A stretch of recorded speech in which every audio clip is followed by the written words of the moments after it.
আসসালামু আলাইকুম বন্ধুরা। শবে বরাতের দিন ইফতারটা যেন রমজানের ট্রায়াল ভার্সন। রমজানের আগে একটা রাত আসে যা আমাদের মনে করিয়ে দেয় সংযমের মাস আর বেশি দূরে নয়।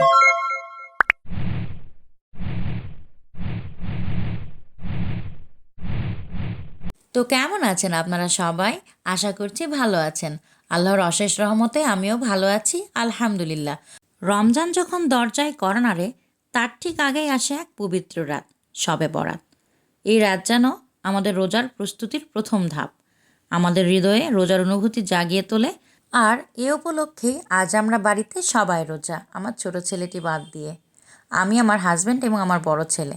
তো হাজব্যান্ড সকালবেলা বাজারে গিয়ে কিছু টাটকা মাছ নিয়ে এলো, আর নিয়ে এলো কয়েকটি ডাব। দেখে মনে হচ্ছে ডাবগুলো প্রায় নারিকেল হয়ে গিয়েছে, তারপরেও নিয়ে এসেছে, একটু কম দাম পেয়েছে এজন্য। বাড়ির সবাই রোজা থাকলে দুপুরবেলার খাবার নিয়ে কিন্তু খুব একটা টেনশন থাকে না। ছোট ছেলেটার জন্য কিছু খাবার রেডি করে দেব, আর এই সময় আমার খুব একটা কাজ নেই। তো এজন্য দুপুরবেলাটা আজকে একটু অন্য কাজে ব্যস্ত রেখেছিলাম নিজেকে। এই কাজগুলো শেষ করে বিকেলের ইফতারের প্রস্তুতি শুরু করে দেব। এজন্য এখন এসেছি রান্নাঘরে। শবে বরাতের সাথে খাবারের একটা আলাদা সম্পর্ক আছে। ছোটবেলায় দেখতাম এই রাতের আগেই বাসায় বিশাল আয়োজন চলতো। আটা, সুজি, চিনি, হালুয়া এবং বিভিন্ন রকম মশলার গন্ধে পুরো বাড়ি ভরে যেত।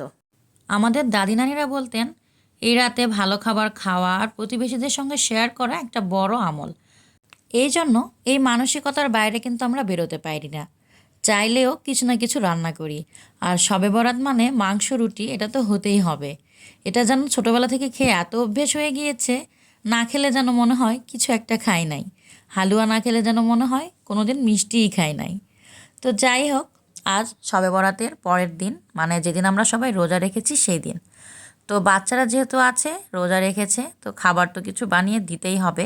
এজন্য কিছু ইফতারের কিন্তু প্রস্তুতি নিয়েছি। আর শীতের শেষের সময়ে সবজি খিচুড়ির মজা কিন্তু অনেক।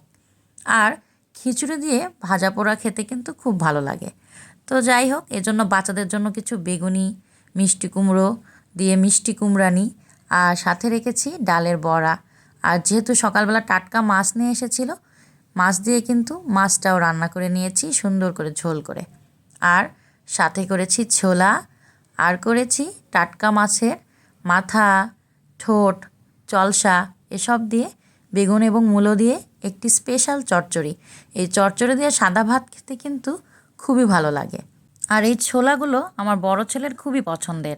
এজন্য ছোলা রান্না করলে সবসময় কিন্তু আমাকে একটু বেশি করেই রান্না করতে হয়। এইখানে বেগুনি করার জন্য বেগুনির ব্যাটারটা কিন্তু আমি বানিয়ে নিয়েছি। দেখতেই পাচ্ছেন খুব সুন্দর হবে বেগুনি, দেখেই বোঝা যাচ্ছে।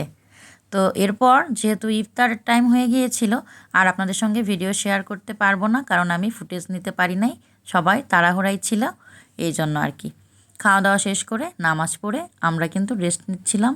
আর আমার ছোট ছেলে এই যে এখানে সোফায় বসে খুব মজা করছিল। তো ওর সাথেই কিছুক্ষণ গল্প করে নিলাম। কি করছো তুমি বাবা এর মধ্যে? বাবা, কথা বলো। আমি আমি ঝুঁকে কোকা বললাম তো। কার মধ্যে ঢুকে আছো তুমি? গাড়ি গাড়ি? এটা জানলা জানলা। এটা জানালা?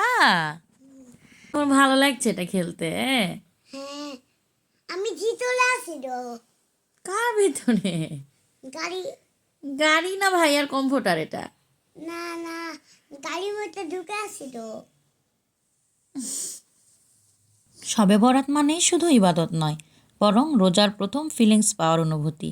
এই অনুভূতি আমাদেরকে রমজানের জন্য তৈরি করে।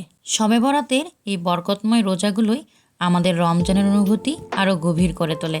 আজকের ভিডিও এ পর্যন্তই, দেখা হবে পরবর্তী ভিডিওতে। আসসালামু আলাইকুম, আল্লাহ হাফেজ।